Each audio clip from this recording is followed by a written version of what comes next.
I pulled into my driveway after 10 days in Tucson, exhausted from the red-eye flight and emotionally drained from watching my mother fight for her life after a massive stroke. The house was completely dark at 7:30 p.m., which immediately struck me as wrong. Grace, my wife, always kept the front porch light on and usually had the living room glowing with her evening TV shows.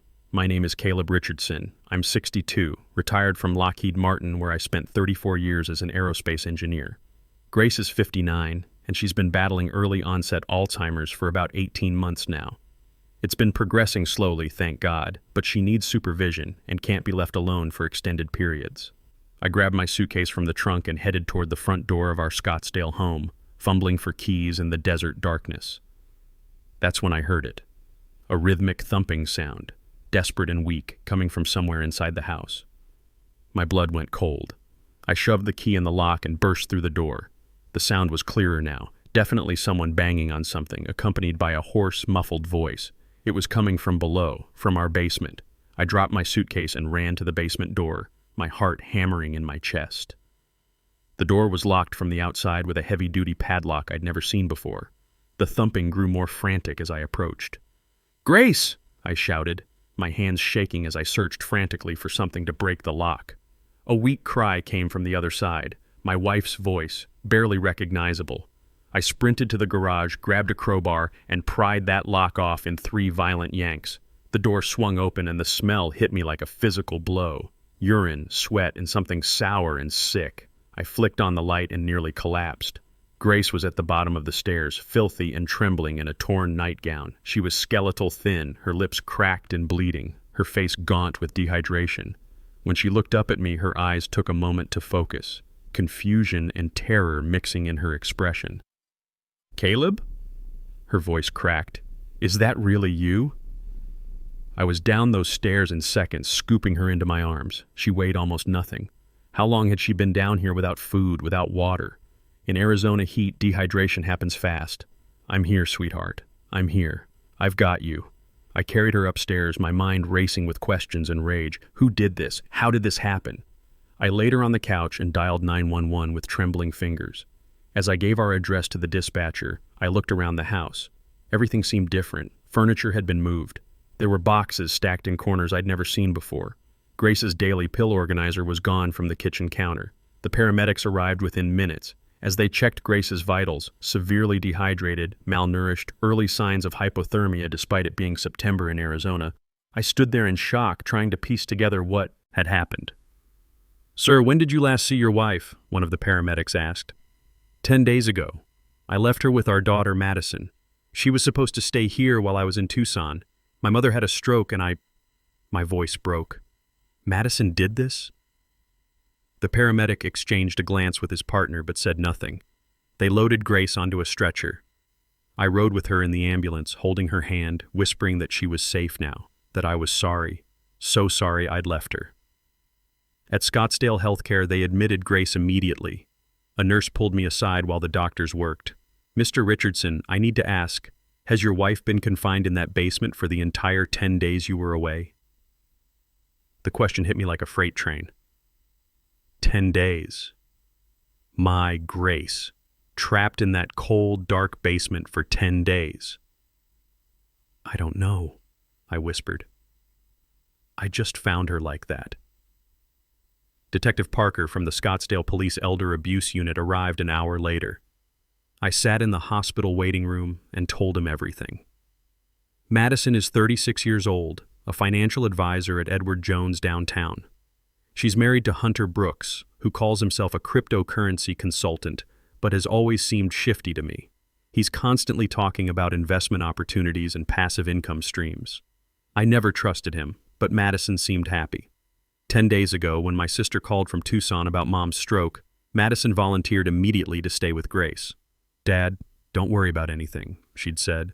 "I know Mom's routines. I'll take care of everything." I was grateful. Madison knew where Grace's medications were, understood how to handle the confusion and sundowning that comes with Alzheimer's. She was our daughter. I trusted her completely. I called every day from Tucson.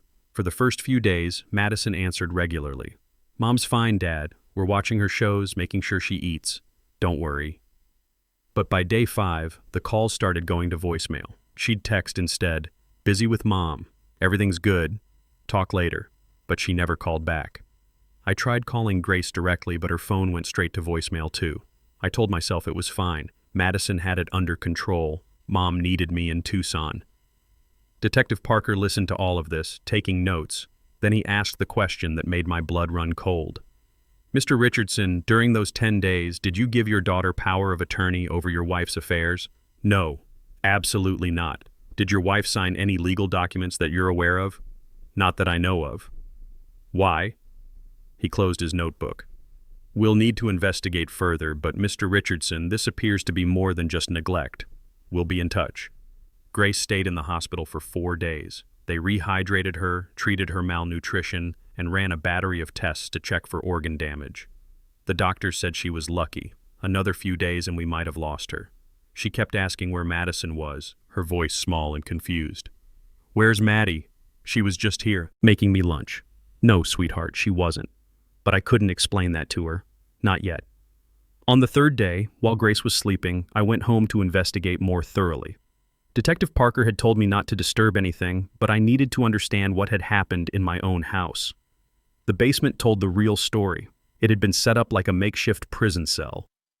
There was a plastic bucket in the corner. That's what Grace had been forced to use as a toilet. A single thin blanket on the concrete floor. No pillow. They'd even removed the light bulb from the ceiling socket, leaving her in complete darkness. My wife, who sometimes forgets what day it is but still laughs at stupid jokes and loves watching the Arizona Diamondbacks play, had been locked in this cold, dark hole for 10 days. But what I found upstairs made me physically sick. Madison's laptop was still on the kitchen table, password conveniently saved in the browser. I'm not proud of what I did next, but I looked through her files. What I discovered was methodical, calculated, and absolutely evil. There were scanned documents everywhere. Power of attorney papers with Grace's shaky but recognizable signature, bank statements I'd never seen, real estate documents, and a file folder labeled Summit Capital Investment Opportunity, Hunter's Crypto Fund. I sat there for 2 hours, my hands shaking so badly I could barely click the mouse, reading through everything they'd done to us. Here's how they executed their plan. During the first 3 days I was in Tucson, Madison had driven Grace to a notary public office in a strip mall in Tempe. Not our family lawyer downtown, but some sketchy operation that apparently didn't ask many questions. She'd convinced Grace to sign power of attorney documents, exploiting her Alzheimer's confusion to make her believe it was just routine paperwork that Dad needed signed. The notary had witnessed Grace's signature. It was shaky due to her condition, but it was definitely hers. Legally, it gave Madison complete control over Grace's financial affairs. With that POA in hand, Madison had immediately accessed our bank accounts. She'd withdrawn $85,000 from our 401k rollover account, money I'd carefully transferred from Lockheed Martin for our retirement security. This was our nest egg, accumulated over 34 years of steady contributions and company matching. But that wasn't enough for them. She'd also applied for and received a $70,000 home equity line of credit against our house. We'd owned this place outright for 15 years, our pride and joy in a nice Scottsdale neighborhood. Now, suddenly, we owed the bank $70,000 against our home. All that money, $155,000 total, had been transferred in multiple transactions to something called Summit Capital Management LLC. A few more clicks revealed that Summit Capital was Hunter's company, a Delaware corporation registered just 4 months earlier. Its stated business, cryptocurrency investment consulting and blockchain asset management. In other words, Hunter was running some kind of crypto investment scam, and they'd used my wife's mental confusion and my temporary absence to fund it with our life savings. But here's the part that made me want to destroy everything in sight. They couldn't risk letting Grace talk to me during those 10 days. Even with her Alzheimer's, she would have known something was terribly wrong. She would have told me about the strange man taking her to sign papers, about Madison's suddenly different behavior. So their solution was simple and monstrous. Lock her in the basement where she couldn't call anyone or answer the phone. I found the text message exchanges between Madison and Hunter that proved this was all deliberate. From day 4 of my trip, Hunter. She keeps crying and asking for Caleb. This isn't sustainable. Someone might hear. Madison, she'll forget. Give it another day or two. The confusion from her condition actually helps us. Hunter. What if a neighbor checks on her? What if your dad tries to call the house phone? Madison. Who's going to check? Dad's 2 hours away dealing with his mom. Mom's friend stopped visiting months ago because her Alzheimer's makes them uncomfortable. We just need a few more days to finish the transfers. They'd planned this. They'd knowingly locked a confused, terrified woman in a basement to steal everything we'd worked for over 3 decades. I called Detective Parker immediately. He arrived at the house within 30 minutes, bringing 2 other officers and an evidence technician. I showed them everything. The laptop with its damning files, the financial documents, the text message threads, the horrific setup in the basement. Mr. Richardson, Detective Parker said carefully as he photographed the evidence, this is elder abuse, financial exploitation, and unlawful confinement. Combined with the amounts involved, we're looking at serious felony charges. We'll need your wife's testimony when she's medically able to give it, but there's more than enough here to move forward. Where are Madison and Hunter now? I asked. We don't know yet. Do you have their current address? I did. Madison and Hunter lived in a luxury condo complex in Paradise Valley, about 25 minutes away. Detective Parker immediately dispatched officers to their address. They weren't there, but what the officers found in that condo would add even more charges to their eventual indictment. The place was nearly empty. Most of the furniture was gone, closets had been cleaned out, and it was clear they'd been preparing to disappear. But in their rush to leave, they'd gotten careless with their evidence. Officers found financial documents in the trash, bank statements showing large cash withdrawals, printed confirmations for one-way airline tickets to Miami with a connection to Costa Rica, and emails from a property management company in San Jose about a 6-month furnished apartment rental they were planning to run, take our money and disappear, to a country that doesn't have an extradition treaty for financial crimes. But they'd made one crucial miscalculation. They'd expected me to stay in Tucson for the full 2 weeks as originally planned. Mom's recovery had been faster than anyone anticipated, and I'd decided to come home 2 days early. Detective Parker was brutally honest about what that meant. Mr. Richardson, your early return probably saved your wife's life.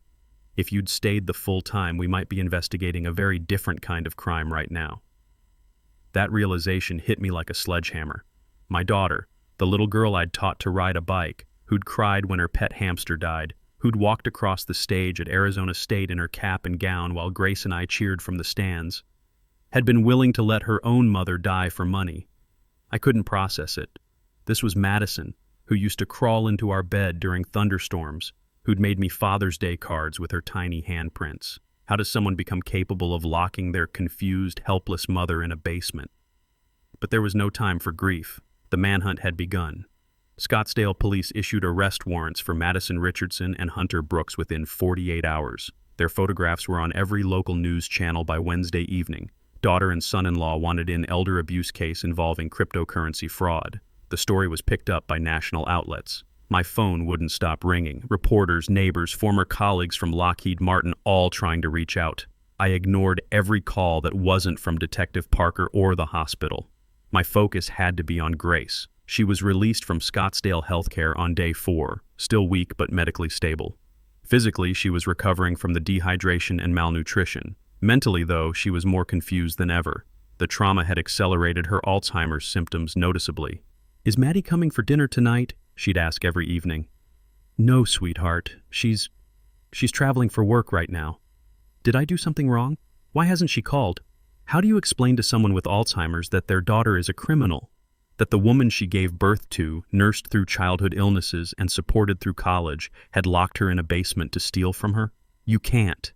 The disease that was already stealing her memories had become a strange mercy, protecting her from the worst truth of all. So I just held her hand and said, "Madison's busy with some important business, but I'm here. I'm not going anywhere." On day 6 after my return, Detective Parker called with the news I'd been both hoping for and dreading. "We got them, Mr. Richardson. Phoenix Sky Harbor Airport, trying to board a flight to Miami. Border security flagged them immediately when their names came up in the system." I felt nothing when he told me. No relief, no satisfaction, just a hollow emptiness where my love for my daughter used to be. The charges came down, like an avalanche. Elder abuse in the 1st degree. Financial exploitation of a vulnerable adult. Unlawful confinement. Fraud over $5,000. Forgery related to the power of attorney documents. The list went on for 2 pages. Hunter faced additional federal charges that made my head spin. His Summit Capital cryptocurrency fund wasn't just stealing our money, it was a full-scale Ponzi scheme. FBI investigators had discovered he'd taken investment money from at least 25 other Arizona retirees, promising 40% annual returns on cryptocurrency trades that never actually happened. He was just shuffling money between accounts, paying earlier investors with new investor funds to keep the illusion alive. The total amount stolen from all his victims was over $2.8 million. Patricia Williams, the Maricopa County prosecutor assigned to our case, met with me the following week to explain what we were facing. "Mr. Richardson, this is one of the most systematic elder abuse cases I've prosecuted in 15 years, she said, spreading the evidence files across the conference table. "The premeditation, the exploitation of your wife's cognitive condition, the financial devastation they caused, we're going to push for maximum sentences under Arizona law." "How long are we talking about?" "Elder abuse with unlawful confinement combined with the financial exploitation charges, we're seeking 8 to 12 years for Madison. For Hunter, with the federal fraud charges running concurrent, we're looking at 12 to 15 years. "And our money?" Patricia's expression softened slightly. "That's the harder question, Mr. Richardson. Hunter's fund is completely bankrupt. Most of the money has been spent, transferred offshore, or paid out to early investors to maintain the fraud. We'll pursue restitution orders as part of the sentencing, but I need you to understand that recovery of the actual funds is unlikely. The $155,000 was gone. Our retirement security, the home equity we'd built over 15 years, our 401k savings from 3 decades of work, all of it vanished into Hunter's cryptocurrency scam." "I have to ask," I said, "Madison, did she know what Hunter was doing was fraud? Was she a victim too, or—" Patricia opened another evidence folder. "Based on emails and text messages we've recovered from both their devices, she absolutely knew. She helped him identify and recruit potential victims, including 2 elderly clients from her own work at Edward Jones. She created fake financial statements for the fund to show fictional profits. She wasn't manipulated, Mr. Richardson. She was a full partner in the criminal enterprise. My daughter wasn't a victim of her husband's scheme. She was a co-conspirator who had actively participated in defrauding vulnerable seniors." The bail hearing was scheduled for the following Thursday. Madison's court-appointed attorney argued for release pending trial, no prior criminal record, community ties, employment history.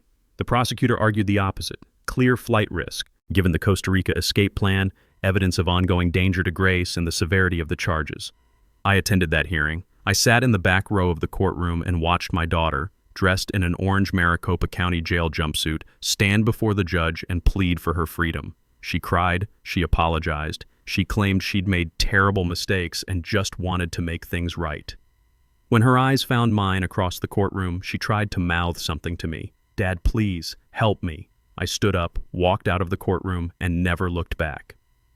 The judge denied bail for both of them. Madison Richardson and Hunter Brooks would remain in county jail until their trial. But I wasn't content to wait for criminal justice alone. I also hired Christopher Adams, a civil attorney who specializes in elder abuse cases and estate recovery.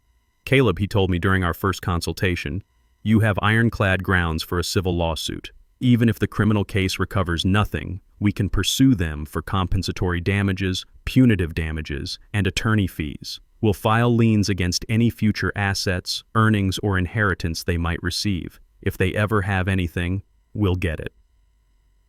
2 weeks later, I filed a comprehensive civil suit. Madison Richardson and Hunter Brooks defendants. Claims of elder abuse, financial exploitation, intentional infliction of emotional distress, conspiracy, and breach of fiduciary duty.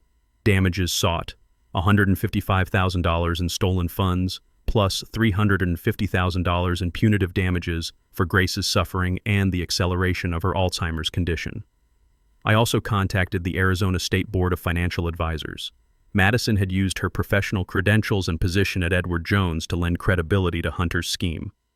Her elderly clients had trusted her judgment precisely because she was a licensed financial professional.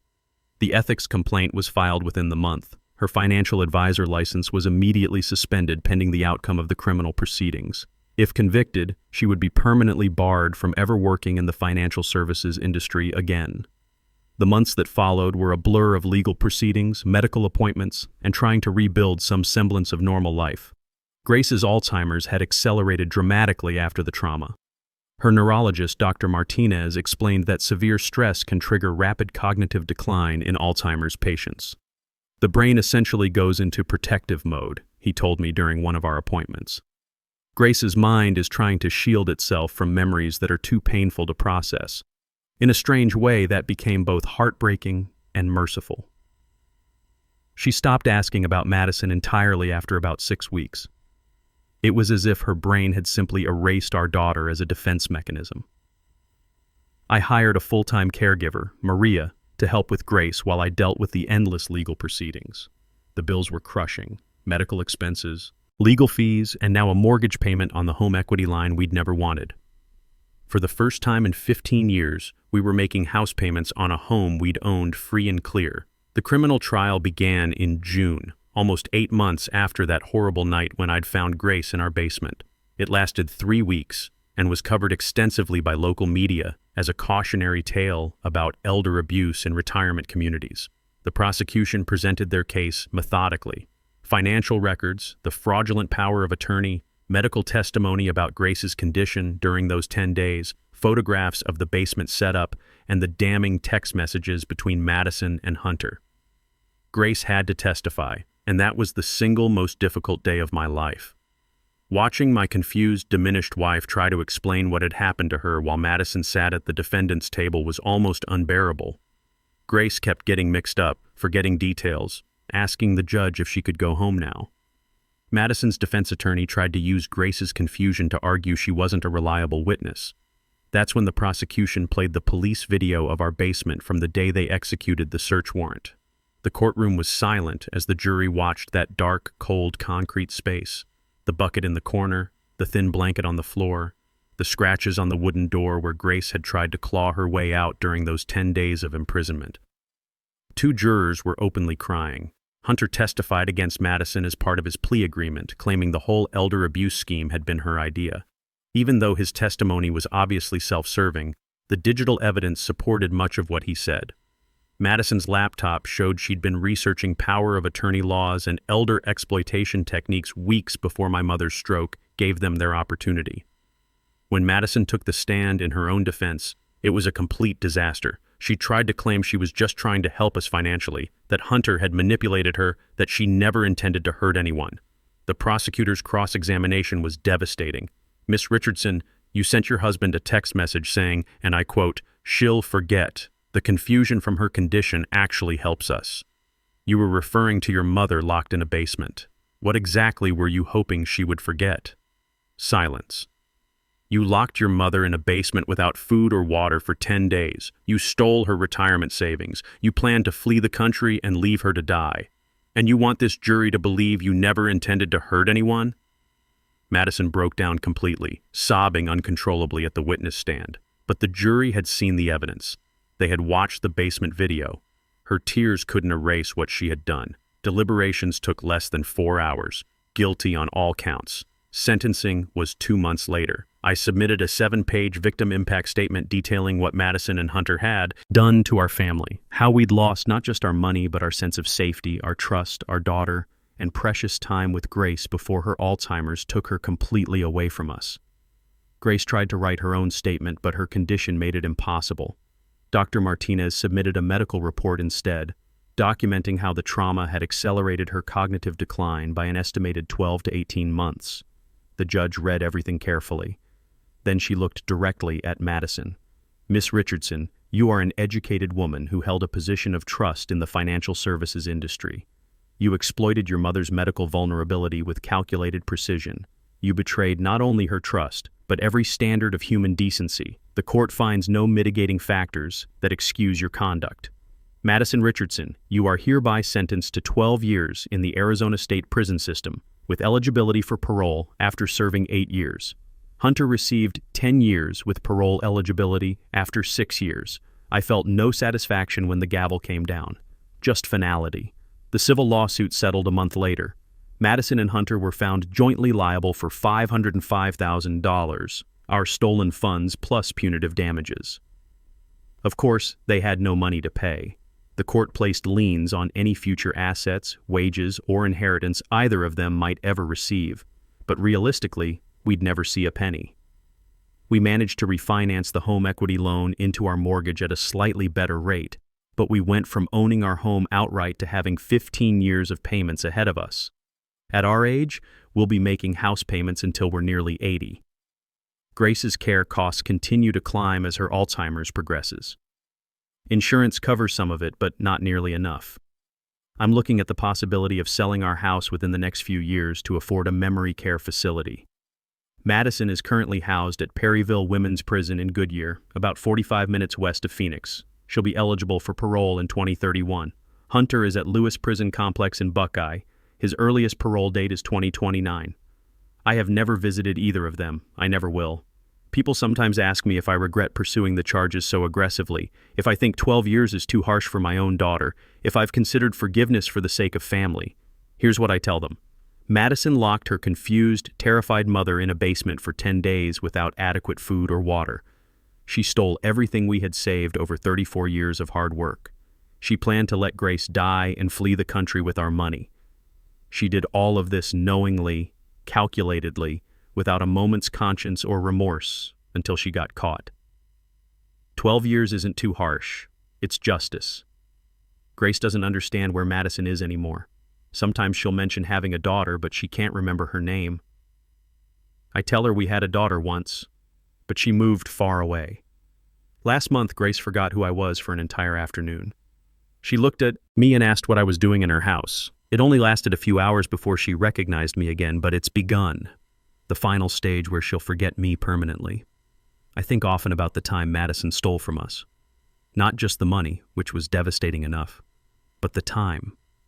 Grace and I should have had those 10 days together in October, and all the peaceful days that might have followed if the trauma hadn't accelerated her decline. Instead, Grace spent those days in hell, and the stress robbed us of months or maybe years we might have had before the disease took her completely. That's what I truly cannot forgive. Money can be earned again, houses can be replaced, but time, especially time with someone you love who's slipping away from you, that's irreplaceable. Madison stole our most precious resource, and no prison sentence can give that back. So no, I don't regret the 12 years. I would do it again. Justice isn't about revenge. It's about accountability. It's about saying clearly that some betrayals are unforgivable, some cruelties inexcusable. My daughter learned that lesson the hardest way possible. As for Grace and me, we're still here, still fighting this disease together, still finding small moments of joy when she remembers my name or laughs at something silly on television. That's more than Madison wanted for us, and it's infinitely more than she deserves to have for herself over the next 12 years. And honestly, that's the only justice that really matters.